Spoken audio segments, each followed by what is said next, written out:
Izin Jenderal, memang Pak Koordinator relawan kita penerus negeri ini pidatonya udah paten kali. Sampai patennya sudah tidak bisa tahu mana guru, mana murid.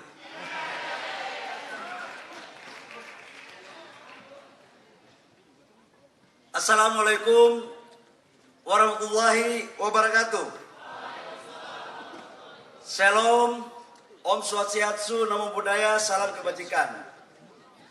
Yang sama-sama kita hormati, kita banggakan, dan kita cintai calon Presiden Republik Indonesia yang insya Allah akan menjadi Presiden Republik Indonesia masa bakti 2024-2029, yaitu Bapak Prabowo Subianto.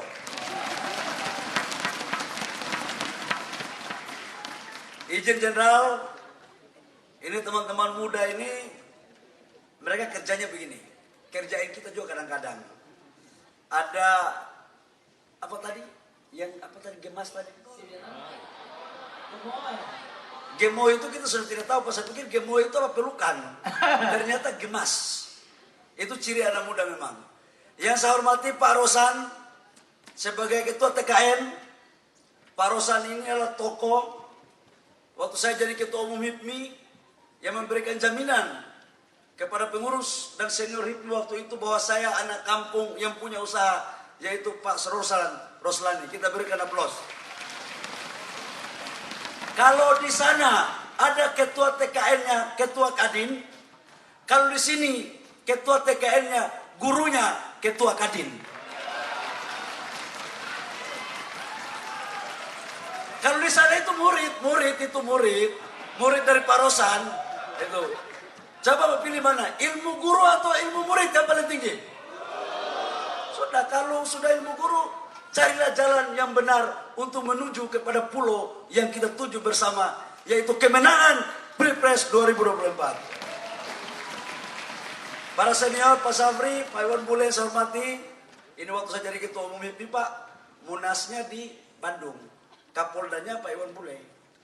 Kita buat deadlock, Pak. Kalau nggak deadlock, kalah juga barang itu kira-kira. Pak Dana sebagai koordinator dari penerus negeri yang luar biasa, yang saya hormati.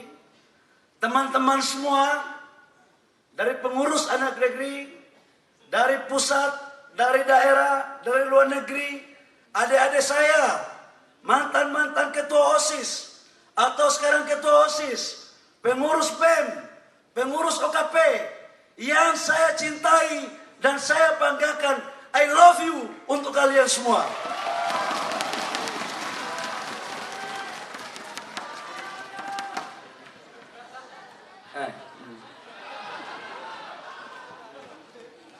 Izin Bapak Capres yang insya Allah jadi presiden, doain dong. Amin ya rabbal alamin. Jangan amin yang itu aja, salah itu. Amin ya rabbal alamin. Harus jelas, ya. Semua barang ini harus jelas, nggak boleh nggak jelas. Kalian semua teman-teman muda tidak akan mungkin menjadi petarung sejati.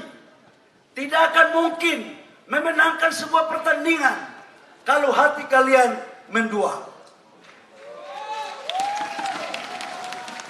Petarung sejati itu hatinya satu saja. Setuju? Karena itu saya ingin merefleksikan kita semua. 95 tahun yang lalu, kumpullah generasi-generasi muda dari seluruh pelosok Nusantara yang usianya rata-rata di bawah 40 tahun. Ada yang 30 tahun, ada yang 25 tahun, ada yang 35 tahun. Mereka berkumpul dan mendeklar diri bahwa untuk menuju sebuah kemerdekaan hanya satu cara, yaitu persatuan. Lahirlah Sumpah Pemuda.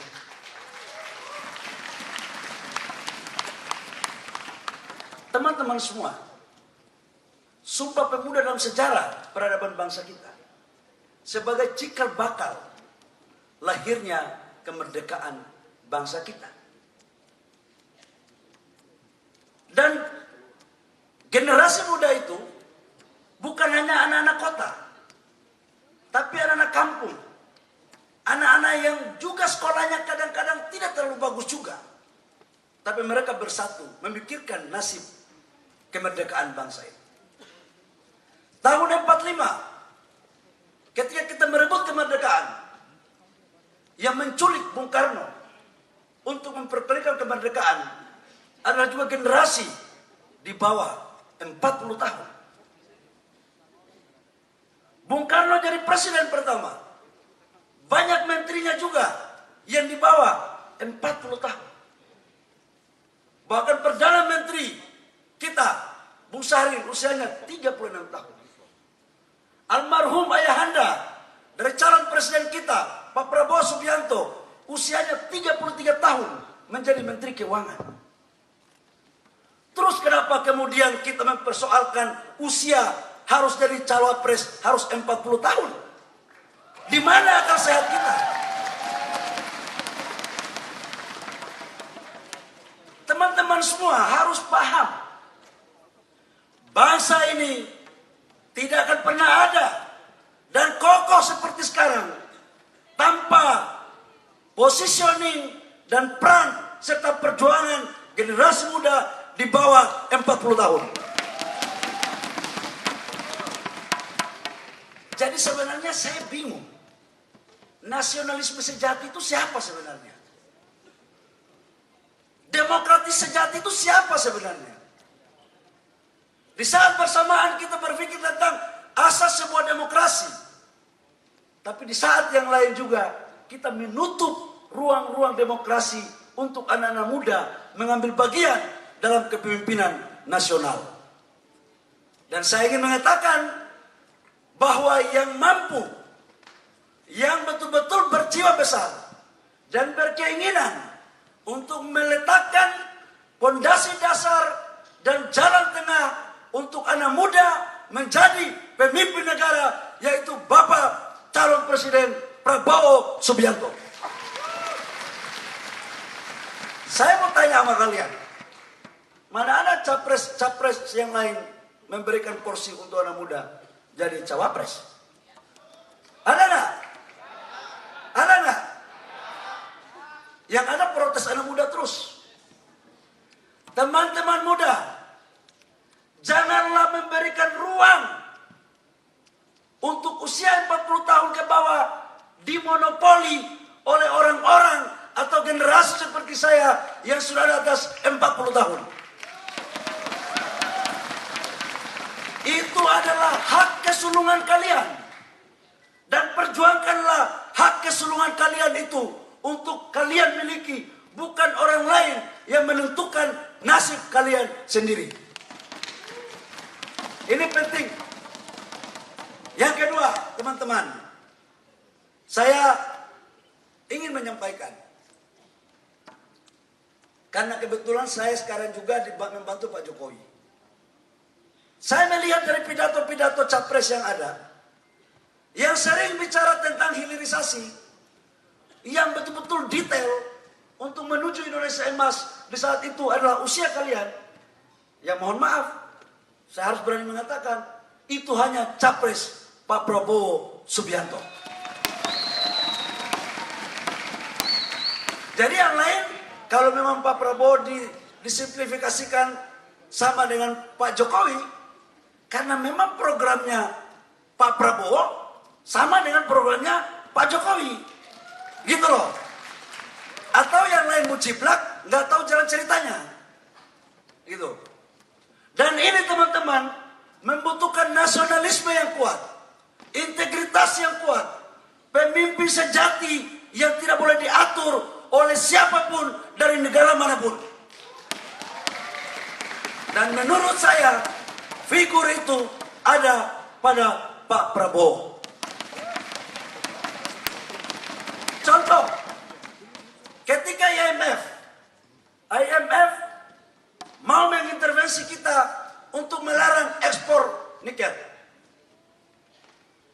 presidennya lemah, sudah lewat barang itu. Pasti kita sudah ekspor lagi. Tapi kalau presidennya Pak Jokowi, suruh saya lawan itu IMF. Pak Jokowi yang sipil aja udah keras begitu. Apalagi Pak Prabowo yang jenderal, mantan Danjen Kopassus. Pasti saya ada lawan. Setuju? Setuju? Setuju? Teman-teman, udahlah, saya ini anggota kabinet. Saya tahu barang ini. Udah, saya tahu barang ini. Ini saya tahu. Bangsa ini tidak hanya cukup baca buku. Bangsa ini tidak hanya cukup pidato-pidato. Bangsa ini membutuhkan pemimpin yang berani mengambil keputusan dengan pikiran dan kemampuannya sendiri. Bukan tanya-tanya dulu kiri kanan, nanti yang ini tanya bagaimana ya? Toke ini sudah setuju belum? Atau yang kasih apa itu namanya tiket sudah setuju atau belum? Kalau belum setuju nanti pikir-pikir dulu.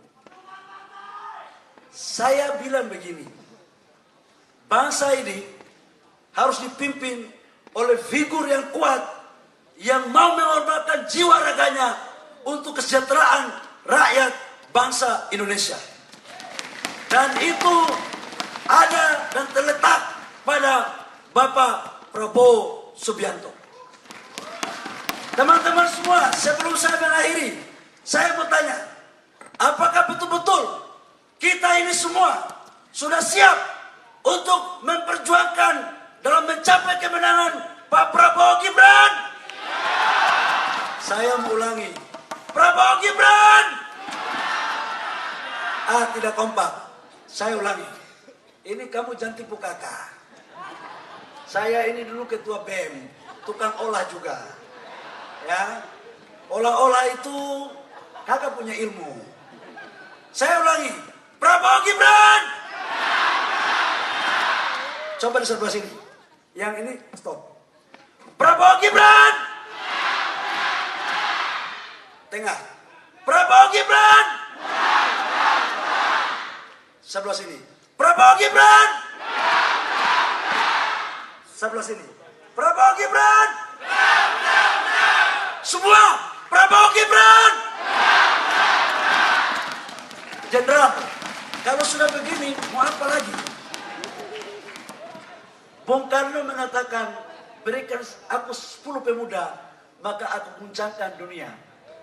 Baru satu pemuda yang dari Solo datang, sudah pusing yang lain.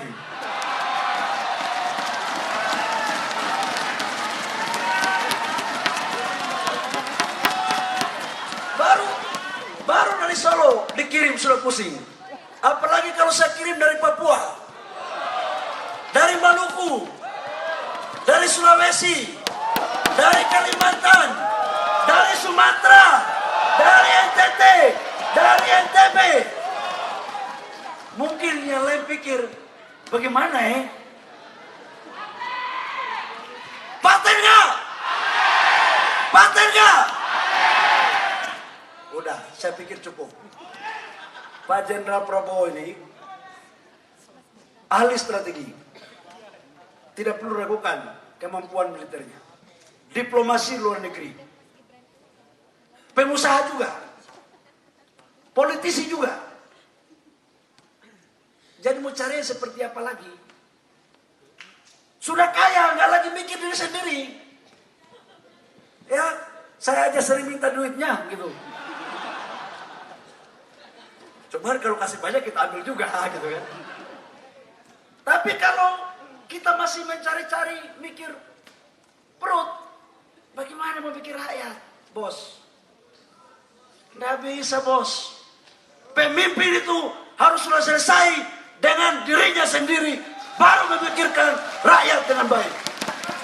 Saya pikir hanya itu. Terima kasih, Pak Rosan. Saya sudah pidato sedikit begitu kira-kira. Teman-teman, hari ini hari Sabtu. Media jangan bilang Menteri Investasi tidak cuti. Hari ini hari Sabtu. Ya. Ini hari Sabtu. Jadi izin Jenderal, anak-anak muda sudah siap untuk bersama-sama Jenderal dalam kompetisi bertarung menghadapi apapun yang terjadi untuk mencapai satu kata. Harus. Alhamdulillahirabbil alamin. Demikian, terima kasih. Wabillahi taufiq wal hidayah. Wassalamualaikum warahmatullahi wabarakatuh. Namun 2 menit saya minta teman-teman media tulis. Saya baru datang, Jenderal, ada di media bicara tentang 3 periode. Katanya itu atas perintah seseorang. Saya mau sampaikan ya, yang ngomong tentang isu penundaan pemilu itu pertama itu namanya Bahlil Lahadalia. Buka itu di semua media. Dan saya tidak pernah diperintah oleh siapapun. Dan itu adalah ide dalam menanggapi hasil survei Burhanuddin Muhtadi di era pandemi. Kalau ide saya itu bagus, silakan diikuti. Yang penting secara konstitusional. Tapi kalau tidak, ya jangan dikembangkan, jangan dilakukan. Nah sekarang sudah terjadi, udah berlalu. Kok masih ada yang bicara bahwa 3 periode itu dari seseorang? Jadi teman-teman, yang salah itu, kalau ada yang salah tentang isu penundaan pemilu, itu salah saya, Bahlil Lahadalia, bukan salah siapa-siapa. Terima kasih.